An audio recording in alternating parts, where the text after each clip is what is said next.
একটা মহা বিপত্তিতে পড়ে গেছি পাইন মশাই। আবার কি হলো? বিপত্তি তো কেটে গেছে। সে তো আপনার জন্যে, কিন্তু আমার ক্ষেত্রে আবার নতুন করে শুরু হয়েছে। কিরকম? রোজ দুপুরবেলা আমার বাড়িতে আমার পরিবারের একটি মহিলা মহল বসানোর অভ্যেস আছে, সে তো আপনি জানেন। বিলক্ষণ। আর সেই মহিলা মহলে পরচর্চা পরনিন্দা করাটা হলো তাদের নিত্যকার অভ্যেস। এ তো অত্যন্ত স্বাস্থ্যকর অভ্যেস। হ্যাঁ, ওইখানেই তো যত গোল বেঁধেছে। ওই অতিরিক্ত স্বাস্থ্য চর্চা আমাকে বিপদে নিয়ে এসছে। আসলে রামকুমারের বাবা মারা যাবার পর থেকেই ব্রাহ্মণী আমাকে পরম কুটুম জ্ঞান করেন, ওদের পরিবারের একজন নিকট আত্মীয় ভাবেন। হ্যাঁ, এই কথা তো শুনেছি, আপনি ওদের বিপদে আপদে নানান রকম সাহায্য করেন। না না না না, নানা রকম সাহায্য করি না, তবে আমার সাধ্যমতো চেষ্টা করি। আসলে হয়েছে কি, সেদিন ওই শিবপালাতে গদায়ের ভাব সমাধি হওয়া নিয়ে যখন মহিলা মহলে আলোচনা চলছিল, তখন সেখানে গদায়ের মা উপস্থিত হয়ে সব শুনে ফেলেছেন। আর সেইখানেই যত মান অভিমান।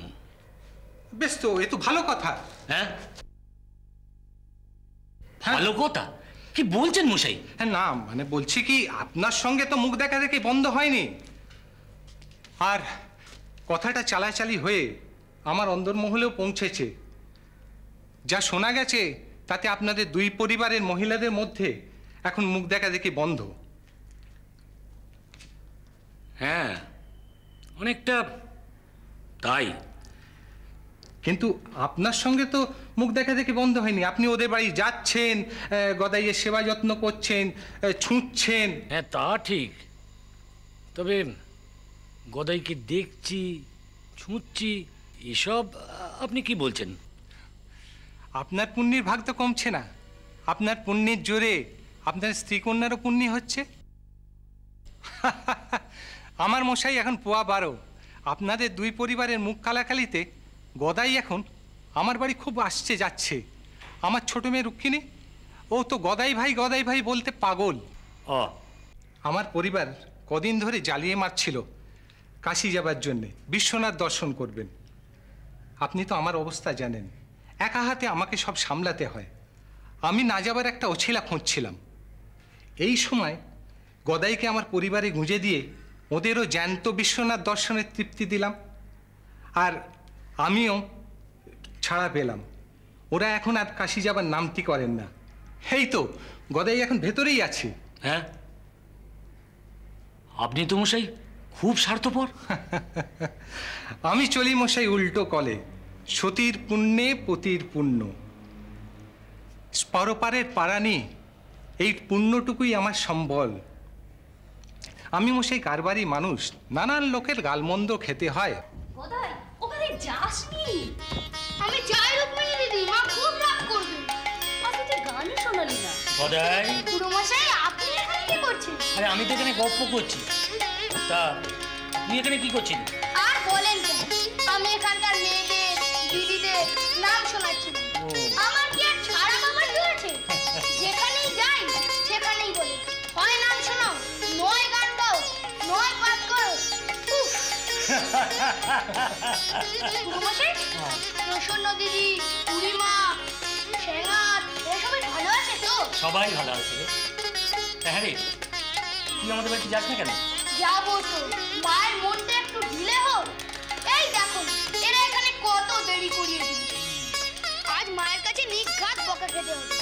আসল কথা কি জানো, ছেলেরা মায়েদের নিয়ে কাড়াকাড়ি করে, এটা দেখেছি, এটা শুনেছি। কিন্তু মায়েরা যদি ছেলেদের নিয়ে কাড়াকাড়ি করে, কোন দিকে যাই বলো তো? আমি আসি। আয় বাবা, আয়। গদাই, কাল আসিস কিন্তু। কথাটা কি বলে গেল শুনলেন? ও এমনি, সে ছেলেবেলা থেকেই ওর কথা বড় লোকেরাই তল পায় না। সেদিন পণ্ডিত সভায় দেখলেন না, কত কঠিন শাস্ত্র কত সহজে ব্যাখ্যা করে দিল। আমি যত দেখছি, যত শুনছি, একেবারে অবাক হয়ে যাচ্ছে মশাই। স্বাভাবিক, কত ভারী ভারী কথা ও কত সহজে বলে। নমস্কার, নমস্কার সীতারামবাবু, নমস্কার। আসুন আসুন। নমস্কার। রাম মশাই চেনেন নাকি? না মানে ঠিক পরিচয়।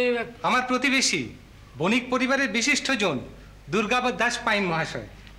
নমস্কার নমস্কার। আমি আপনাকে বিলক্ষণ চিনি।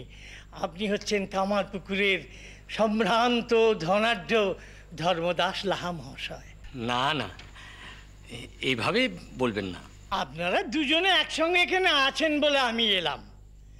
আপনারা কি শুরু করেছেন বলুন তো?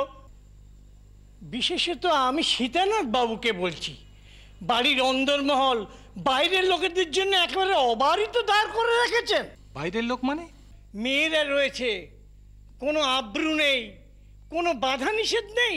আমি তো কিছু বুঝতে পারছি না মশাই। সে আমি জানি, সেই জন্য তো আমি ওর সামনে বললাম। আসলে আমি একজন রক্ষণশীল লোক, আমার ধমনীতে বনেদি রক্ত বইছে। আপনাদের এই সমস্ত কার্যকলাপ আমার মোটেই বরদাস্ত হয় না। না, আমার ধৈর্য নষ্ট হচ্ছে। হ্যাঁ, ওই যে ছেলেটা বেরিয়ে গেল, গদাই। হ্যাঁ, পালাগাইতে এসে কি সব ভড়ং টড়ং দেখালো। ভড়ং? ভড়ং কি বলছেন? গোটা কামারপুকুরের লোক জানে সেই সময় গদাইয়ের ভাব সমাধি হয়েছিল।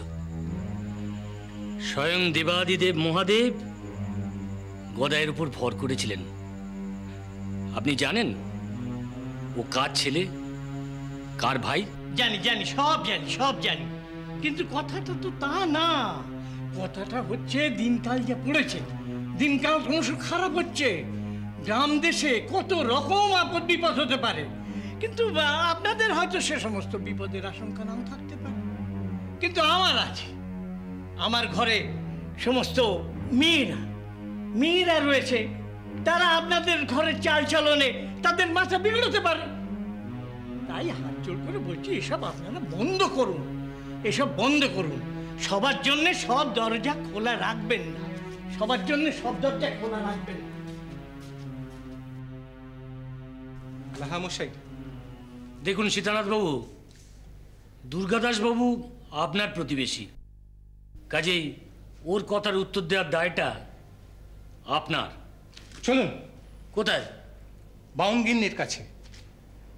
গদাইয়ের মাকে বোঝাবো, গদাইয়ের মধ্যে যে ভাবের আবেগ আমরা দেখেছি তা উনি সবাইকে দেখতে দেবেন না কেন? গ্রামের প্রতি ঘরে ঘরে গদাই গিয়ে কেন সংসারের তাপ জুড়বে না?